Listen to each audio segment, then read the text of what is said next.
Welcome to Broken Trust Stories. If you love crazy, unbelievable stories, make sure to subscribe and hit the bell so you don't miss out. Let's jump right into today's story.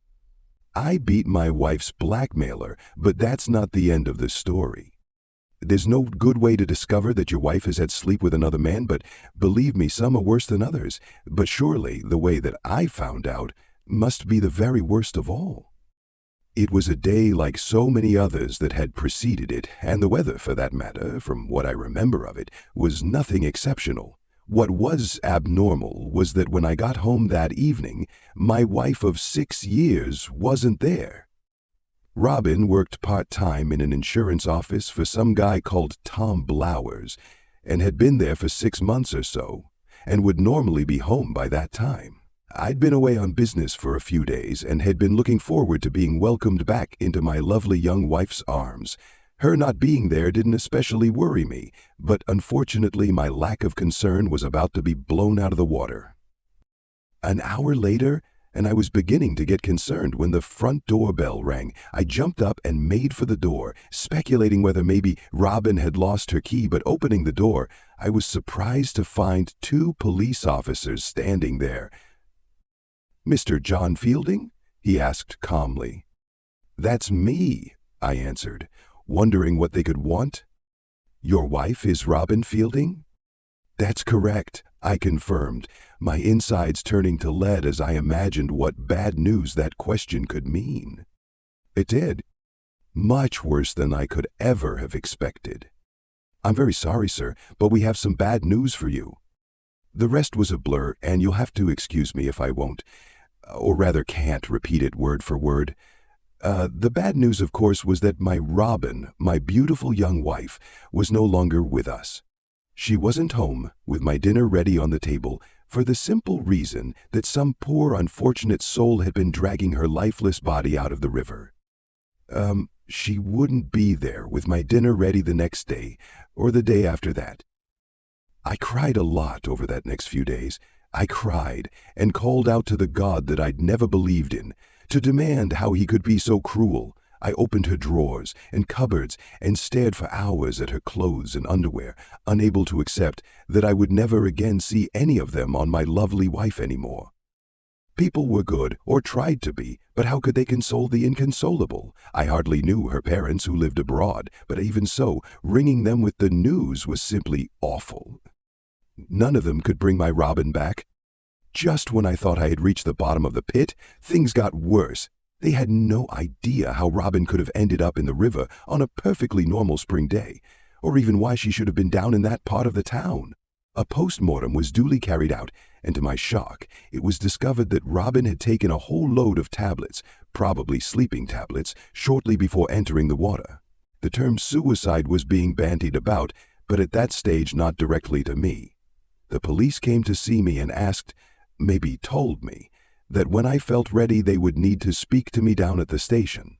I didn't want to, not wishing to accept that Robyn would do such a thing, or that she would have any reason for doing so. God, I hadn't honestly accepted yet that she wouldn't be walking in the door any minute with that enticing little giggle that I'd fell in love with so quickly. It was soon after I'd seen those policemen out that for the first time since that awful night I opened my laptop to reluctantly check up on my emails, and it was then that I found it.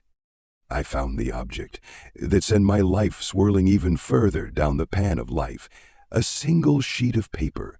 The handwriting on it was Robyn's that I knew so well, the blotches smudging her words, so obviously her tears dropping onto the paper as she wrote them. My darling, lovely husband. By the time you read this, I will be gone. I'm sorry, my love, for the heartbreak this must cause you, but I simply can't go on. I can't live with myself any longer for what I have done to you and our marriage. 3 days ago, Tom asked me to stay on at the office for 10 minutes after the others had left to help him finish some paperwork, but that wasn't his real reason. I'm not sure if it qualified as non-consensual act, but he forced himself on me. I swear to you, John, that I tried to fight him off, but he was just so much stronger than me, and I was soon exhausted and simply gave up. The next thing I knew, he had me pinned over the desk, and despite my protests, I found myself saying things I didn't mean, distorted by fear and exhaustion. The only reason I know this is because afterwards he let me get dressed, but wouldn't let me leave till he'd shown me the video he'd taken of the whole thing, and made it clear that within the hour it would be edited to show the world how I'd encouraged him and been a willing partner. That is, of course, unless I allowed him to enjoy my body again. I went home that night and cried myself to sleep. I swear I would have confessed to you that night, but you were away for 4 days up north on that trade show, and by the time you came back, Tom had threatened to expose me to you, our friends, my parents, and the whole world. I couldn't think straight, and you weren't there to help me, and I gave in to his demands to have sleep with him once more to keep him quiet. Of course, that was stupid of me, but it was too late by then, and he blackmailed me into continuing. I'm sorry, my love, but I can't take it anymore, and I've got to end it.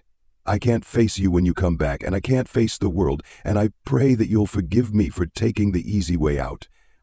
I hope that you'll find it in yourself to forgive me for what I've done, and pray that you'll get over me and find another woman who is more deserving.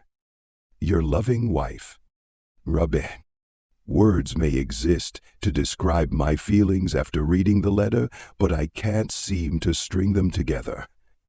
I should have gone straight to the police, but the thought never occurred to me, but if I had, then my story would have been very different. I sat there remembering about how we'd met. I'd left school and joined the Merchant Navy rather than going on to university, and soon found myself on a supertanker in the middle of the ocean. Royal Dutch Shell didn't believe in spending too much time in schooling their new officer cadets before they could prove that they could show that they could adapt to a life at sea. No good spending money only to find out that I was seasick all the time or missing my mummy too much. It was a case of being thrown in the deep end and swimming or sinking, and out there in the middle of the ocean, sinking didn't seem to be an attractive option. Over the next few years, our stopover in ports around the world were shorter than the Royal Navy enjoyed, but our officers' uniforms seemed to be as attractive to the local ladies, and our higher wages probably even more so. Not that I went with the professional ladies, though the distinction between them and some of my bedmates was sometimes somewhat blurred. The first woman on my first shore leave may well have been the exception, though I would have been too drunk to know the difference. If she was, then it wasn't me who paid her, but it isn't unknown for shipmates to make sure that the new boys don't go home still a virgin. That basically summed up my love life, till one day the company decided I had a particular skill that they decided to use back on shore in the company technical office, and I started a new direction for my career with the promise that I could transfer back to the ships if it didn't suit me. I decided that it suited me just fine the 3rd week back on shore, when at a party I was introduced to Robyn. She was like no girl I'd ever met before, and I hardly knew how to behave with her. Till then, I'd virtually never dated a girl without ending up in bed with her the first night. Not unless I got too drunk, or involved in a brawl before we got there. And yes, when you're young and stupid, even the officers got into fights. In uniform, we were the picture of calm authority. But out in civvies, then we were as crazy as the next young guy, and the 3 years I'd spent as an amateur boxer in school often came in handy. Not that I was really any good at it, but a little training goes a long way. But Robyn was different to other girls I'd been with, and I swear that it was her that dropped the first hint that maybe after 4 weeks we should be moving on in our relationship, as she put it. So move on we did, and a year later we tied the knot. 6 more years later, and the knot had been suddenly and cruelly severed. And wiping my tears away, I decided that someone was going to pay, and there was only one person who could pay for taking my Robyn away from me. I should have gone to the police, but as I've said, I didn't, but found myself pushing open the door to that bloody insurance agency with little memory of how I'd got there. Brushing aside the questions of the receptionist, I charged through the door into Tom Bloody Blower's office and confronted him. "You idiot!" I shouted at him. "Mr. Fielding," he gasped back, leaping to his feet and keeping the desk between us. "We're all so sorry to hear about your wife." "Sorry?" I queried angrily. "You freaking murdered her." "Now look, Mr. Fielding, I think—" "Never mind what you think," I interrupted him. "You were blackmailing her, you idiot." "Rubbish," he shouted back at me. "I've got proof." "You can't prove a thing," he glared back at me, removing, if there was any doubt at all, that Robyn's letter was the truth. "Wait till the police read this then," I screamed at him, holding Robyn's letter up in front of his face for him to read. "The stupid bitch," he snapped, only having time to read the first few lines, at which point something inside me snapped. Tom was bigger and heavier than me, but not by much, and unlike him, I had learnt to scrap in some of the roughest ports in the world, and he probably hadn't swung a fist in anger since he left school. I chased him round the desk, Tom trying to keep it between us, till he thought he saw a chance to surprise me.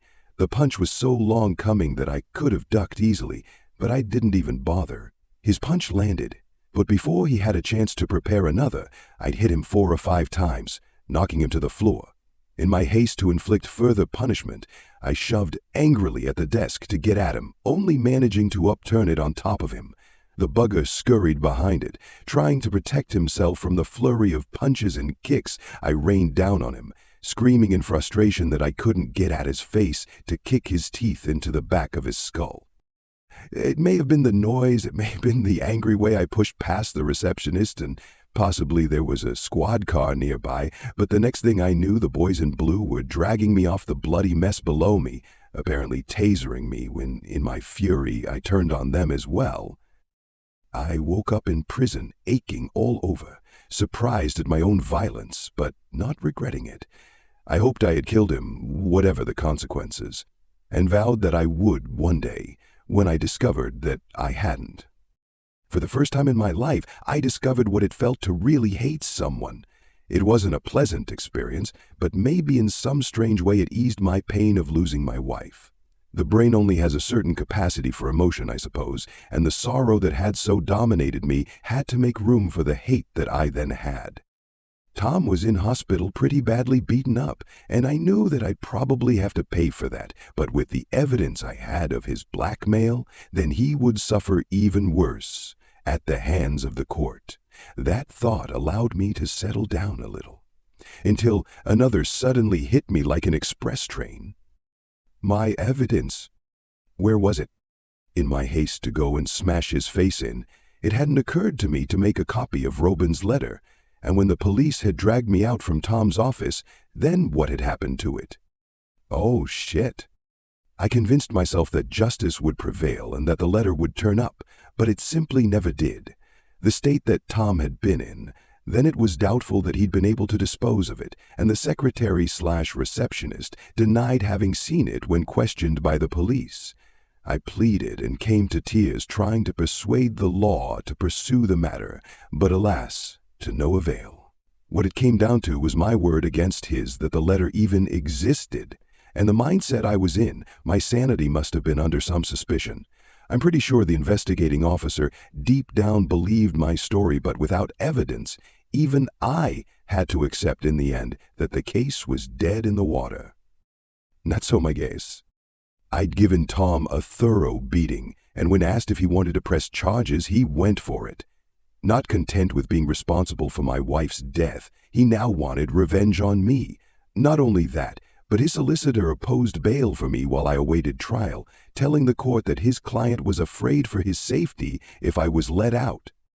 He was justified, of course, though it wasn't so much his safety as his life he should have been worrying about, and when bail was refused, my hate just about went off the scale.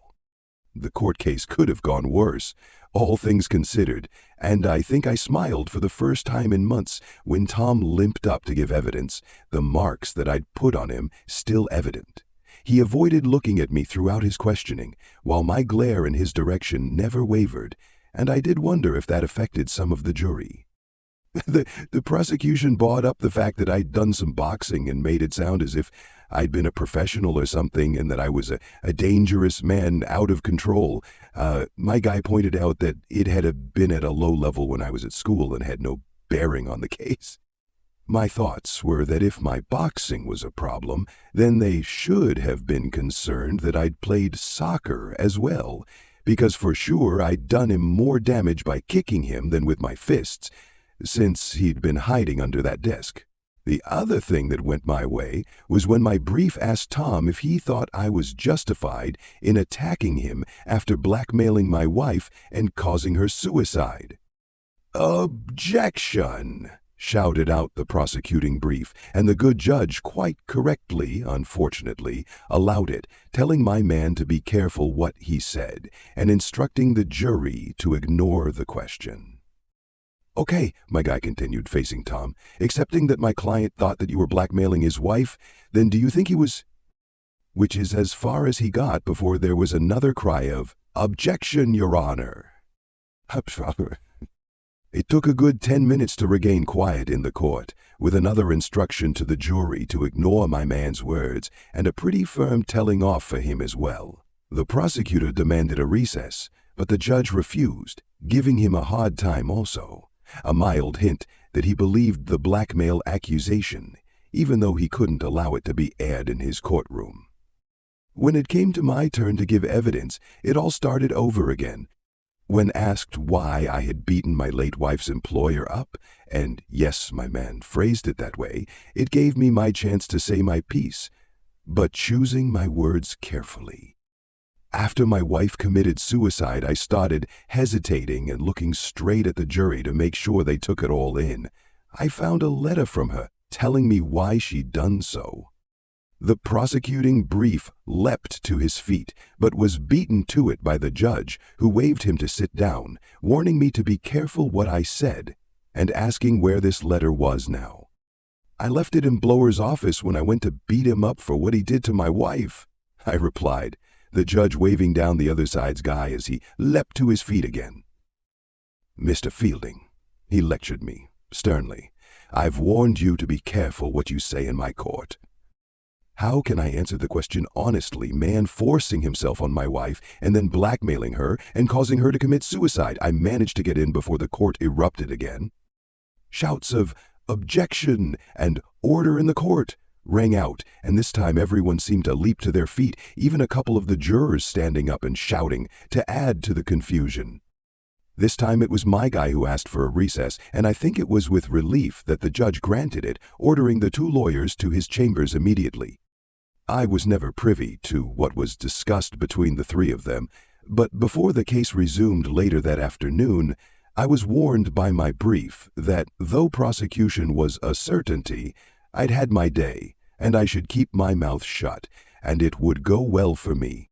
Sure enough, I wasn't recalled to the stand, and the whole thing was wrapped up pretty quickly. The judge clearly directed the jury that whatever justification I might or might not have had, that my admitted attack on Blowers was a criminal offense. They went out to consider and were back in no time at all with a guilty verdict, but a recommendation for leniency.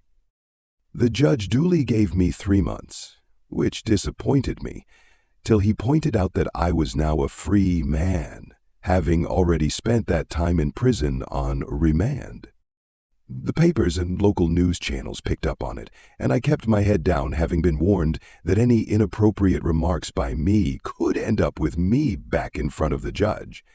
The innuendo, however, was rife, and though it didn't last long as a news interest, Blower's reputation was in tatters, and his business failed within 6 months. I was left feeling pretty pleased with the way things had turned out, and decided that Tom wasn't worth the risk of killing. I'd only spent 3 months in jail, but that was enough to know that I didn't want to go back there. I'd forgiven Robyn, in fact, decided that there was nothing to forgive, except perhaps that she had acted unwisely, and that she'd left me on my own in this world. I knew I'd never forgive Blowers, though, but took the decision that I wasn't going to do anything about it. Ooh, the end. No way. A year passed, and I was relieved that my company took me back, though I never really felt entirely comfortable in the office again. I kept an eye on what Blowers was up to, which didn't seem to be much during that first year. I don't know where he got the money from, but at the end of that year he set up another office in a town about 40 miles away. It wasn't such a big affair, and the actual office was not so well appointed, but I hadn't forgotten what he'd done, and it was too good for the likes of him.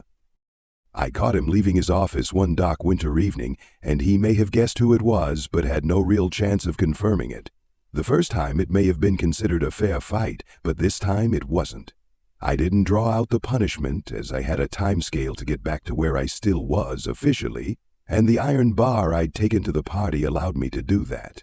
I could have killed him, but I no longer wanted to. I could have beaten him to a pulp, but I didn't want to. I wanted him hurt, but not so badly that he wouldn't recover in a few months, knowing, though he wouldn't be able to prove it, that it was me, and that I'd be back again and again.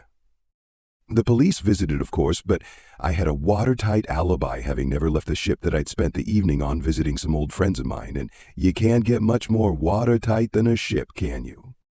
I was no longer sure that I much liked the person I'd become, but I was on a mission, and that's all that seemed to count.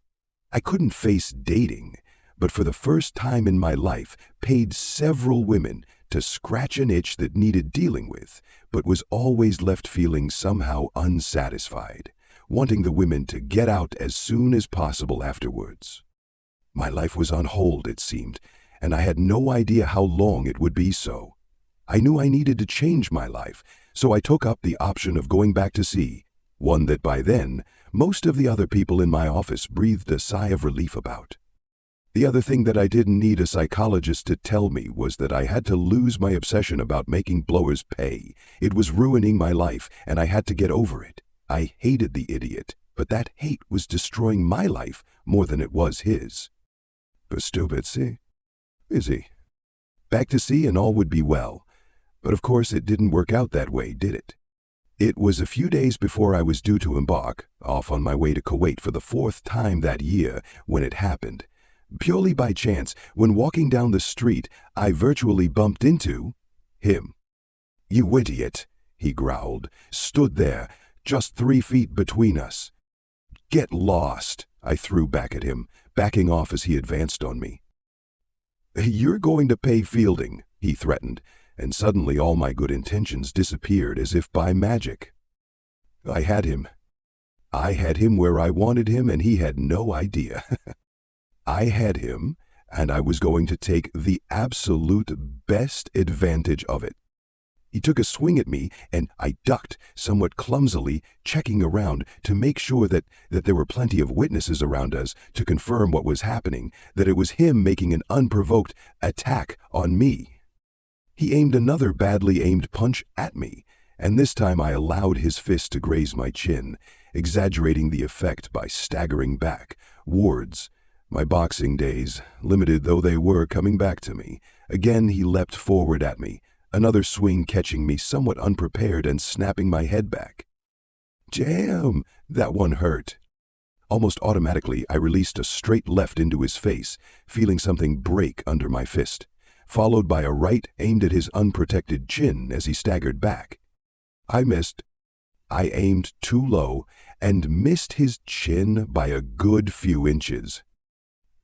I missed his chin and smacked right into his throat, feeling his Adam's apple crush under the force of my punch. He crumpled. I moved in to beat the hell out of him, but he crumpled into a heap before me, clutching at his throat and coughing awfully. I lined up to give him a kick where it would hurt most, but stopped, breathed in deeply, and stepped back from him. He wasn't worth it. Not while there were so many witnesses around to recount what had happened. Now it was my turn. An hour later, I was in the local police station, swearing out a complaint with the names and addresses of 5 people who had witnessed his unprovoked attack on me. He was going down. This time it was Bloody Blowers who was stood there in the dock and me in the witness stand. It was a lower court with just a magistrate rather than a judge, mainly because neither of us had ended up in hospital. I'd sort of hoped for a life sentence with hard labor, chained up in a dungeon in the Tower of London, but had to settle for a 3-month suspended sentence. Not really much of a surprise, to be honest. Might not seem much, but it was somehow a salve to my anger. And even if it didn't make my hate disappear entirely, then my pressing need for revenge at least receded. I started to tell myself that though he had caused my wife to take her own life, then he hadn't meant it to end that way. I even began to blame myself for not being there that night when she came home and so wasn't there for her to confess to. The only thing I didn't query in my mind was that none of this was Robyn's fault. Her memory was sacrosanct. I wasn't doing this for him, but myself. I knew that my hate was consuming me, and that if I was going to get on with my life and climb out of the bottomless pit that I was tumbling into, then I had to do something. In desperation, I even went as far as going to see a counselor. Not one of your expensive, highly qualified psycho-shrink types in a fancy office, but just some pretty ordinary everyday guy with a lot of experience of life, a good listener, with some plain, sensible, and sometimes bloody obvious advice to offer. The main advice he offered me was that I couldn't simply hide my grief and hate away, but that I had to confront it. In order to confront it, then I had to forgive blowers. If I couldn't, then I would carry on being a very unhappy man, and my life wouldn't be worth living. Till I got rid of the hate, then I wouldn't be able to go through the grieving period as I has to. He suggested, and I took on board, that in order for it to work, my forgiveness had to be known to blowers, and the best way to do that was to confront him and forgive him to his face. Not easy, I know, but this counselor fellow was pretty convincing, and it was perhaps the only way forward, as unpalatable as it might be. So that's what I did, and it did work perfectly, 100%, you might say. The point is, though, that it didn't work out quite in the manner that the counselor thought it would. It took me 3 days to track him down, his second agency having failed when his license was revoked now that he had a criminal record. I discovered him working in an office for some car insurance specialist, filling in claim forms or whatever. He didn't want to meet up with me, of course, but I convinced him otherwise, and I eventually got to meet him on neutral ground in a local park. We sat either end of a secluded park bench, eyeing one another nervously, both wanting to get this meeting over and done with. "So what's this meeting about, Fielding?" he demanded. "I forgive you," I blurted out, nearly choking on my words, but desperate to say my piece and disappear. "What?" he spluttered in surprise. "I forgive you," I repeated, the words even harder to say the second time. "I know what you did to my wife, but I forgive you." "Why?" "Because I need to in order to move on," I told him, though even as I spoke the words, suddenly I knew that this wasn't going to be the magic solution I was seeking. This just wasn't going to work. "But I forced her," he smirked at me. "I bloodied near a non-consensual actor that first time." "I know," I forced myself to say, gripping the arms of the bench to prevent myself from assaulting him. "Why, Pete Fielding," he laughed out loud. "She wasn't even a good makeout." Later, much later, I convinced myself that it was all his fault, and that he'd really said the wrong thing at the wrong moment. His words made me see red, and the original purpose of this meeting was forgotten. I had a couple of cuts on my face afterwards, so he must have made some effort to fight back, and I have vague memories of him begging for mercy. I can recall the satisfying feeling of my fist breaking something on his face for the second time since our conflict began, and of his screams as I kicked the iodized repeatedly. I can't remember very much more, not even of walking away and leaving him there. I remained in a bit of a daze till that evening when I climbed up the gangway to my ship, outbound for Saudi Arabia. If I'd thought about it, then I should have been surprised that I even made it as far as the ship without being picked up by the police, but make it I did. Not only that, but I was never once interviewed or even contacted about Tom Blower's murder. Yes, that's right, you heard me correctly. Blowers wasn't an important guy, but his murder made the headlines, not because of him, but initially due to the man that they arrested for killing him. Mike Jones was his name, and if that name is familiar, then it's because he was a pretty well-known local hoodlum, involved in all manner of minor and not-so-minor scams and crimes in the area. What I didn't know, but what became clear, was that a certain Mrs. Jones worked at the insurance company in the same office as Blowers, and that he was up to his old tricks again, and Mr. Jones took exception to it. When I first heard the news on board ship that night that a body had been found in the park with a bullet wound in his head, then I assumed that the press had simply got it wrong again. When it became clear that they hadn't, then I was, to say the least, shocked. The court case was a sensation. Jones never denied shooting Blowers and made it very clear exactly why the IDIOTO deserved it, but the case was thrown into confusion when a medical expert claimed that Blowers was possibly already dead when Jones shot him, only to be disagreed with by another equally eminent gentleman of medical persuasion, who countered that such a claim couldn't be substantiated.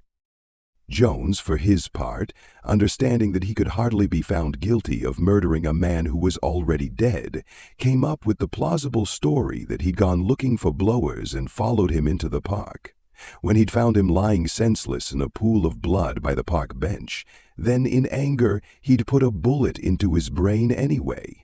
He also mentioned the other man he'd seen walking away from the scene in a hurry, to my surprise, describing him as a swarthy, foreign-looking geezer of about 5'6" and walking with a limp. Since I'm just over 6 foot tall with a fair, almost ginger coloring, and had no problems with my mobility, then his claims were certainly food for thought. Whether he'd made up the story about seeing someone, or it was simply his way of thanking me for doing his job for him by giving a false description, then I'd never know, but I sure was grateful. It certainly muddied the waters as far as the court case was concerned, and the press had a field day speculating who the mysterious other man was. Reports of sightings of the mysterious other man, as he became known, came from all over the country, and set off a controversy about the wisdom of allowing so many immigrants to settle here. Meanwhile, Jones's charge was reduced from murder to manslaughter, and when this started to look dodgy as well, it seemed that the defense accepted the offer for him to plead guilty to aggravated assault and possession of an unauthorized weapon. He still got a 9-month sentence, but he could have been out in 5 if he behaved himself. Unfortunately for him, he didn't. But that is another story that had nothing to do with me.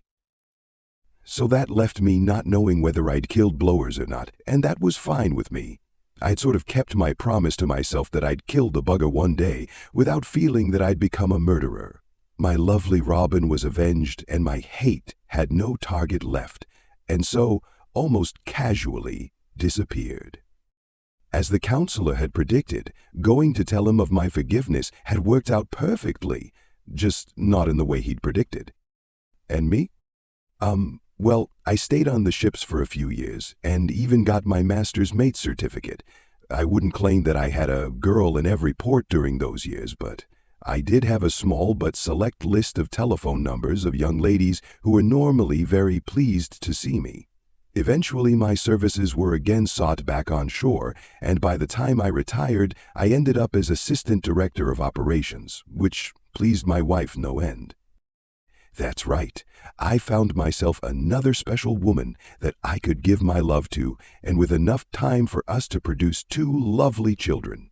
They became the center of my universe, but even so, just occasionally my mind would wander back to Robyn, and how things might have turned out so differently if her life hadn't been wasted so early. I couldn't help it, but couldn't deny that sometimes, just occasionally, in the privacy of my own mind, though I loved my new family, I still missed Robyn terribly, and deep down somewhere, always would. The end, but really, this time. Thanks for watching. If you enjoyed this story, don't forget to like this video, comment your thoughts below, and of course subscribe to the channel for more gripping stories like this one. And make sure to hit the notification bell so you never miss an update. See you in the next one.